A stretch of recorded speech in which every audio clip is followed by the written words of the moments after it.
أشهد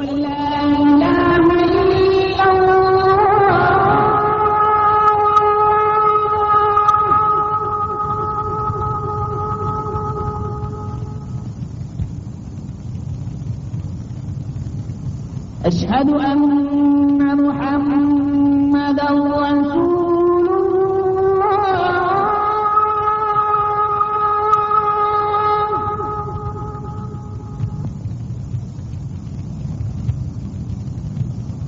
أشهد أن محمدا رسول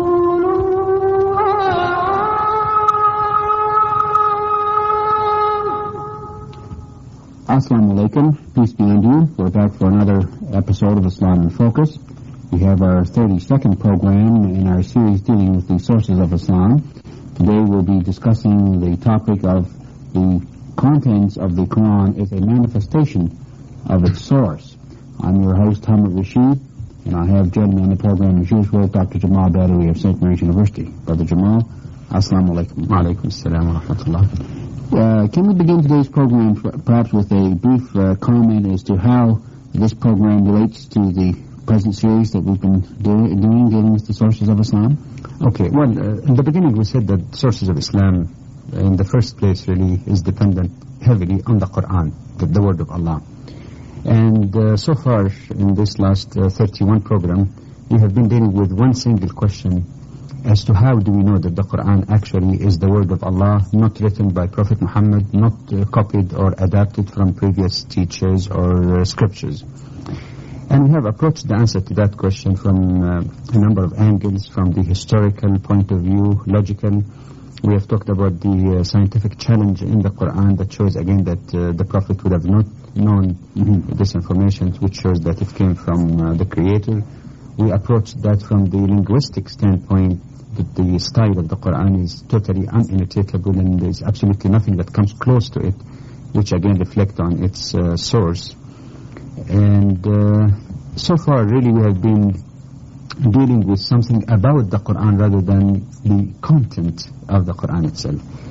So perhaps it might be useful to examine also the content of the Quran as a clear evidence, a clear manifestation that it actually was revealed from Allah, that the kind of concepts that we find in the Quran, in the variety of topics that it deals with, could not have emanated from any single human being and could not be improved upon to start with, because again, perfection can only emanate from the Creator, and this is the theme really of this particular program.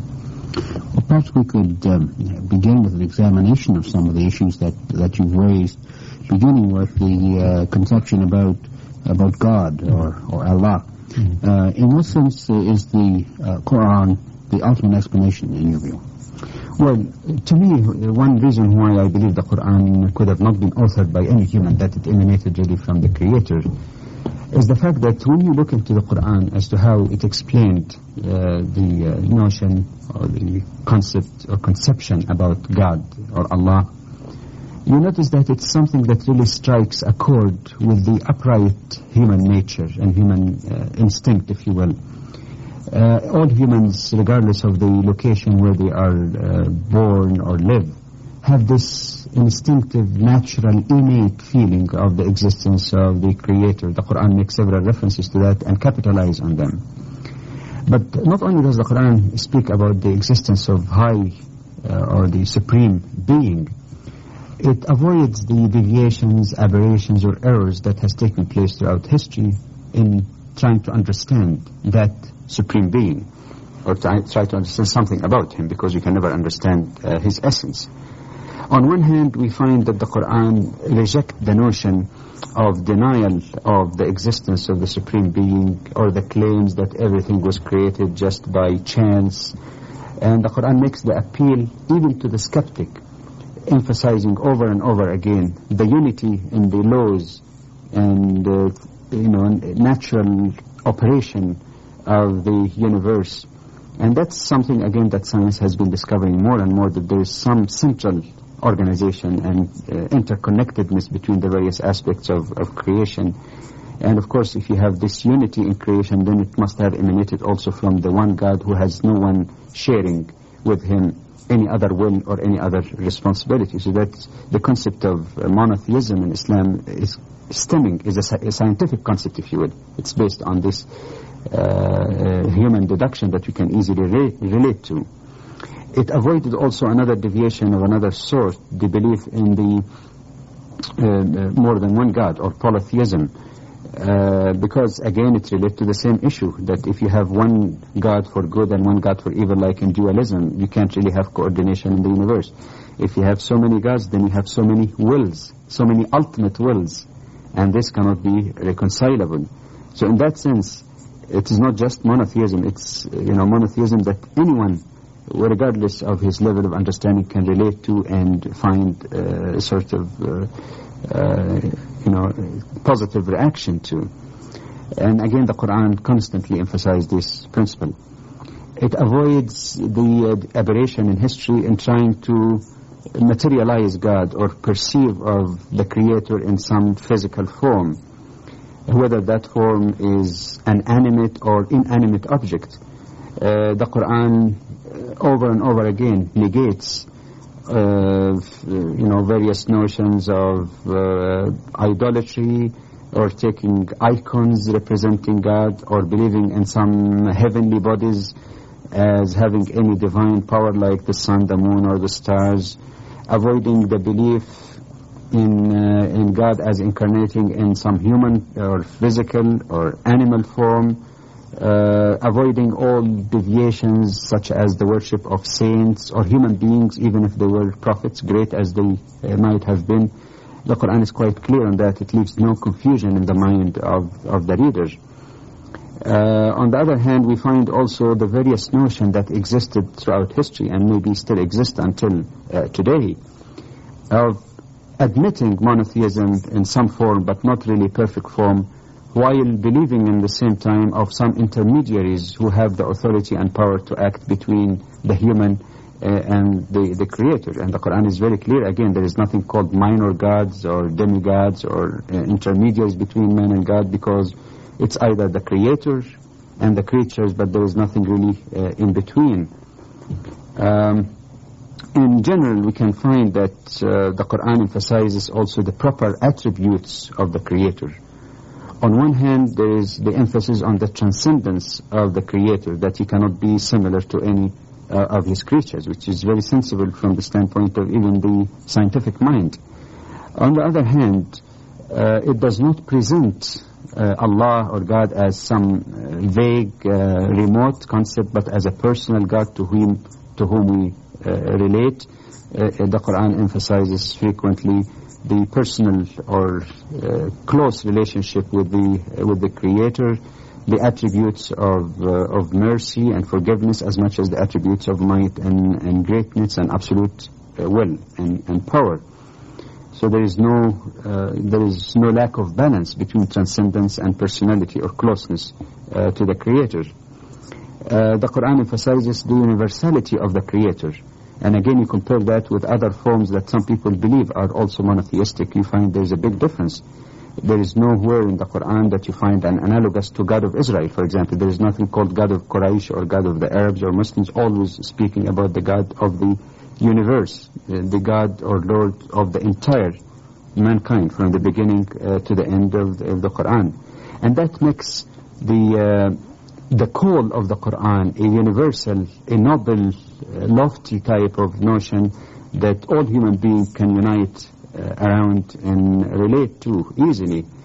This is something that makes Islamic monotheism something which is consistent with the human nature, and one feels that it could have not emanated from any thought of any human being, because it touches the person on the spiritual level, on the intellectual level, and one can easily establish the relationship with the Creator on the basis of both the respect and the fear of displeasing the Creator, as well as the hope for His forgiveness and His mercy, and ultimately the relationship of love and submission to the Creator.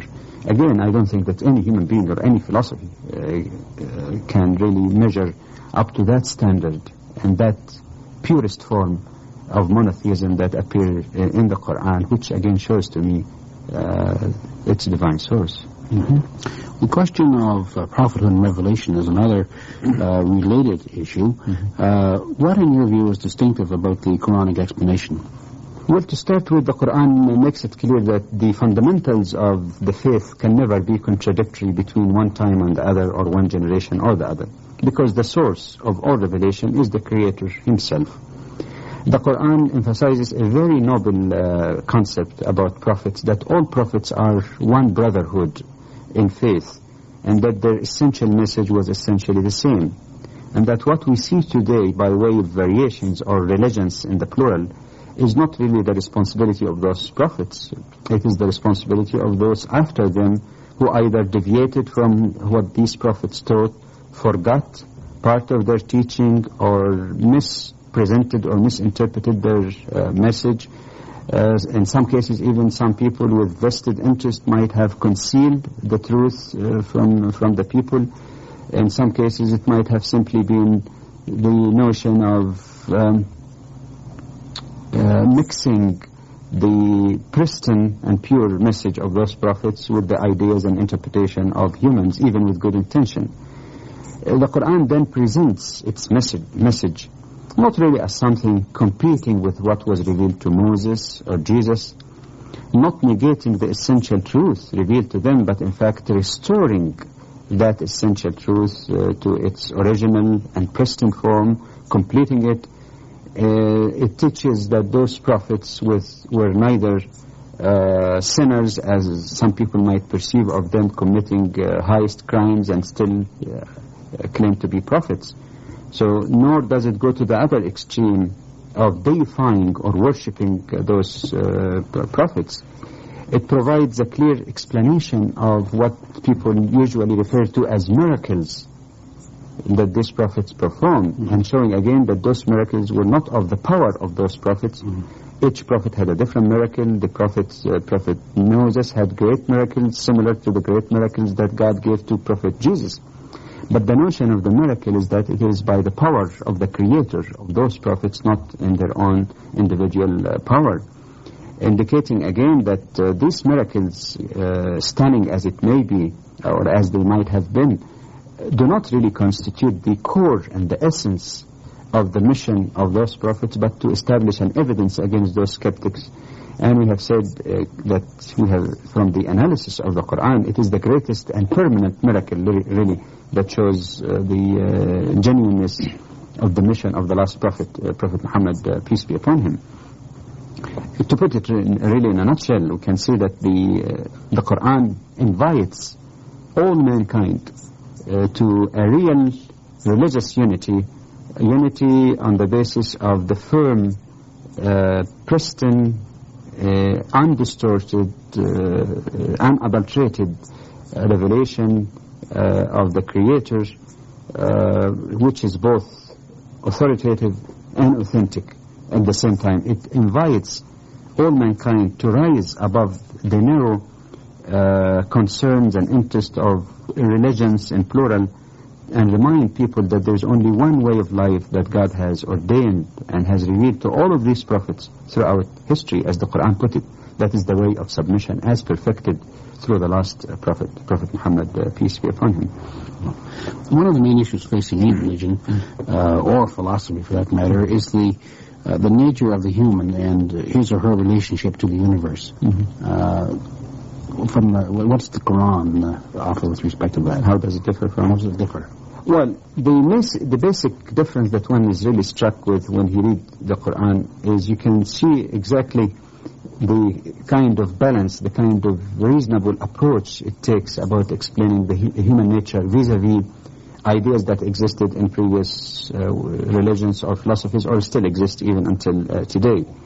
The Quran does not present the human as an ascending animal or a descending angel, but as a being who combines three elements. The material element, which is not neglected. There is no hang-up in Islam about satisfying basic human physical needs in the proper way, of course, proper channel. So it does not neglect that or demand from people to go to monasteries or to reject or negate a human living. It approaches the human also as an intellectual being does not require the human to accept any belief or dogma which is impossible. Yes, there are things that exceed our human ability and understanding, but even in the most delicate areas like belief in the Creator, we find that the Quran always gives the logical, rational reasons or evidence to believe in Allah in terms of His creation and so on. So it does not neglect also the mental aspiration or regard faith as blind, as ideally something which is absurd and can never be understood. It asks people to understand and believe in something which still they can relate to by their innate nature, pure nature that Allah has created in them. It deals with the human also as a spiritual being, but harmonize all of these three elements together, and that is the secret of the challenge for human living, is to combine and harmonize all these levels. In explaining the nature of the human, we find that the Quran does not ignore the existence of evil and sin in the world, but as indicated in previous programs, there is no notion of original sin. There is no notion that we inherit the sin that is brought to this world by one man. There is no such notion. It shows again the way to overcome sin, which is direct repentance and asking for forgiveness from the Creator.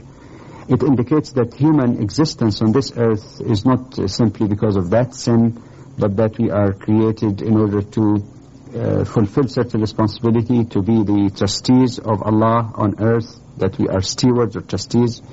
It emphasizes knowledge and considers seeking of knowledge in all areas, including the various scientific aspects, as an act of worship.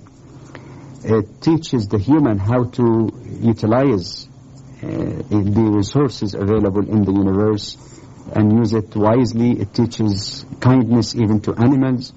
It teaches how a person should preserve the environment and not to be wasteful. The Quran always speaks against wastefulness. And as such, the notions that we see in the Quran, which reflect its divine origin, gives a new meaning, a new taste to human living on this earth. It gives the person a sense of direction as to how one can conduct his or her life in accordance and harmony with the will of the Creator. It indicates clearly again that the resurrection and punishment and reward are real. The Quran speaks about the various pictures and scenes in the Day of Judgment, not as merely a spiritual living which is vague and unclear, not necessarily considering death as an end in itself, but it makes the individual conception and expectation of life hereafter as a real one, not just an imagination, and as such provides a motive to do the good and to avoid the evil and try to conduct his or her life in accordance with the will of the Creator. Again, no human being can come up with all this noble concept together in this delicate balance that strikes a chord with the human heart, and that shows the source of the Quran also. I think it's generally accepted and known that all revelations emphasize the moral aspect in life. What makes the Quranic explanation a perfect one? Well, for one, the Quran does not present moral teaching as a sort of means of achieving individual improvement or development, but considers the doing of good, وَفَعَلُوا الْخَيْرَ, as the Quran put it, like in Surah 22, that doing good in itself in the society is actually one aspect of worship as much as the person bows down in humility to worship the Creator. For that reason, you find that the Quran emphasizes or bases its moral structure or teaching on the notion of moral consciousness of the human. That is, the innate, pure feeling and nature within the human that God has inculcated in him in the first place when the human was created. For example, regardless again of place or time, you find all human beings hate certain virtues and appreciate certain hate certain vices and appreciate certain virtues. This is something that again is not much related, may not even be based on any specific religious teaching, but it's something which is ingrained in the human nature. And that's what the Quran capitalizes upon.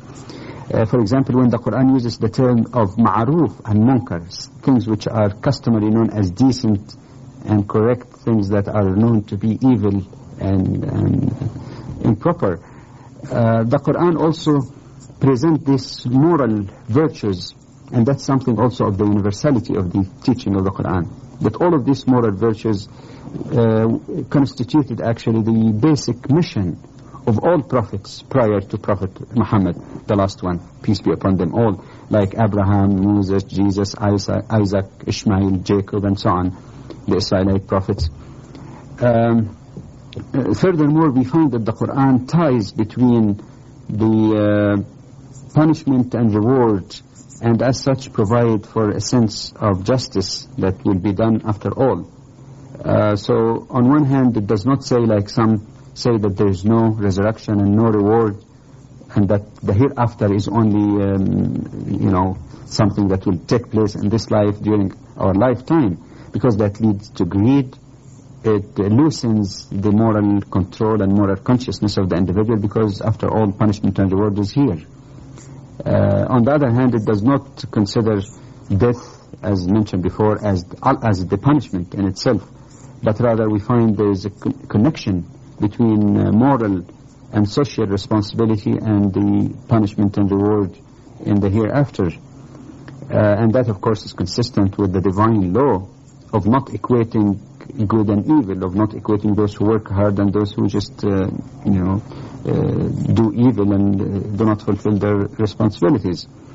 From the practical standpoint, the Quran renewed what people have misunderstood about the teaching of previous prophets. Just to give one quick example, the notion of justice versus love. On one hand, we find that the Old Testament teaching emphasized more the question of justice, an eye for an eye and tooth for tooth. On the other hand, if you look into the New Testament, you find a clear message of love and turning the other cheek. The Quran makes it clear that this interpretation have been extreme, and there is no contradiction at all between the mission or message given to Moses or Jesus, because justice is there and must be done where love and forgiveness would not work. Again, when love and forgiveness can operate in a given situation, it should be the one to use. It simply means that Jesus and Moses were not really teaching something different. The Quran put them both in perspective. Yes, the Quran says there is room for justice, but there is also room for forgiveness, allowing also for assessment as to which one could be more effective and beneficial to the person and society at large. So this is a correction, if you will, in the misunderstanding of moral teachings of previous prophets. The Quran did not present moral virtues just as a block of listing of 1, 2, 3 type of commandments or something like that. But we find that it is presented throughout the entire Quran, connected with all aspects of human living, to show again that moral teaching is something which is interspersed, spread throughout all its teaching, rather than just one chapter in human life and you move from there and practice something different in other aspects of life. They're all interrelated. In fact, you can say that the Quran or the moral teaching is a basic theme in all social, economic, political activities on all levels. Well, what do you mean by levels? Can you develop that point just a little bit further? By levels, perhaps one way of looking at it, we can speak about the individual level, for example. That is to speak about the personal moral virtue, for example. That could be one aspect. For example, we find the Quran combine between the reward in this life and the reward in the hereafter as a result or consequence of moral behavior, and considered as the main motive to comply or to follow or abide by those principles is the pursuit of the pleasure of Allah, the good intention that one is seeking truth as an absolute truth, not necessarily because it serves one particular contingency that the person is thinking about. To do something really for the sake of Allah, as the Quran emphasizes in numerous surahs. on the level of relationship between individuals, we find again, as one scholar put it, that the Torah and the Injil, or revelation given to Moses and Jesus, represent perhaps like the branches of the tree of virtue. And with the Quran, watered with the Quran, that tree will give fruit. Mm-hmm. So there is a complementarity and bringing to fruition, if you will, all this moral teaching that other prophets have taught throughout history. In addition to this virtue on the individual level, you talk also about the social level in general.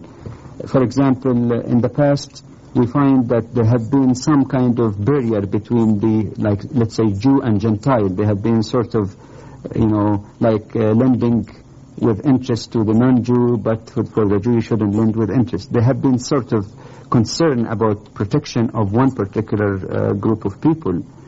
And the same thing applies to other teaching, not only the question of lending. With the mission of Prophet Jesus, peace be upon him, we find that this barrier that people thought of is dropped. And the Prophet Jesus speaks again about loving the person or being peaceful with other people, regardless whether they are of your own clan or not.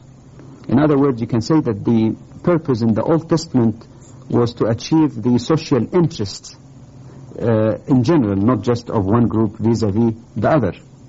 Again, you find in the Quran a balance between these two considerations. On one hand, you find that the Quran addresses mankind in general and invite them to one universal and general brotherhood.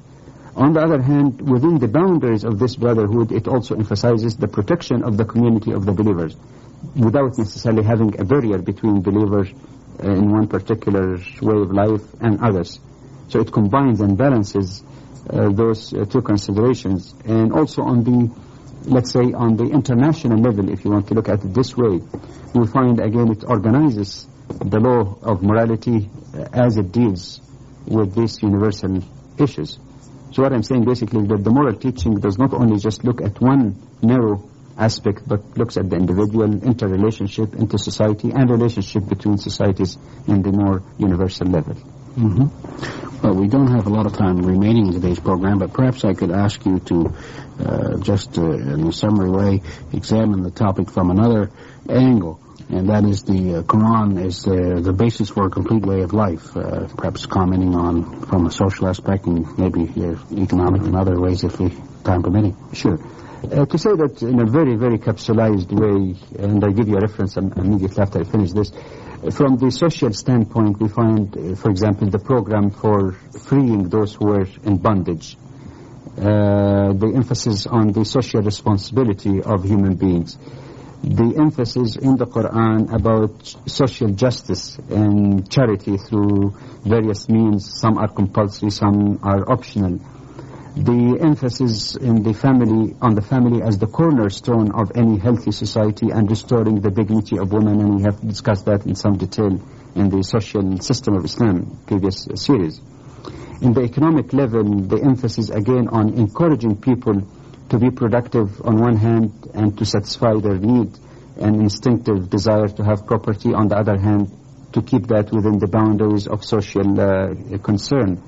In the political side, to emphasize the concept of shura, or mutual consultation. So there is no theocracy, there is no monarchy, there is no dictatorship, according to what Islam really teaches, not what some people may be doing. And all of that, again, is put in such a way that allows people to participate, guarantees basic freedoms, respect the rights of non-Muslim minorities, and all of these issues pertaining to politics, as you might recall, were covered in the political system in Islam, a whole series on that. You look at it even from the standpoint of the impact of the Quran in history and how it totally transformed the lives not only of the immediate recipients of the message, the Arabs, but how it changed the whole world and occupied its due place as the universal faith of Allah. That itself could suffice to indicate and clarify that there is no other book in human history, religious or otherwise, that contains as noble and as perfect principle as that last revelation of Allah. No book in history has ever produced and changed so many millions or billions of people through hundreds and hundreds of years as the Quran did. And that itself is also a manifestation that its source transcends any human ability and thinking, that it is a divine source. Well, thank you, Brother Jamal. I wish we had time to explore the last points a little bit in a little more detail. But one, perhaps we might just ask you in the very few seconds that we have left, if you perhaps just give our viewers a little bit of a thumbnail sketch of what we might expect next in our series. In these 32 programs, we have been dealing mainly with the authority of the Quran to prove clearly that it came from Allah and not authored by any human. But the next question, how do we know that it came to us without any change or aberration? So that would be the next part of the discussion of that series. Look forward, God willing, next week to examining that topic. Thank you for watching. Assalamu alaikum. Peace be unto you.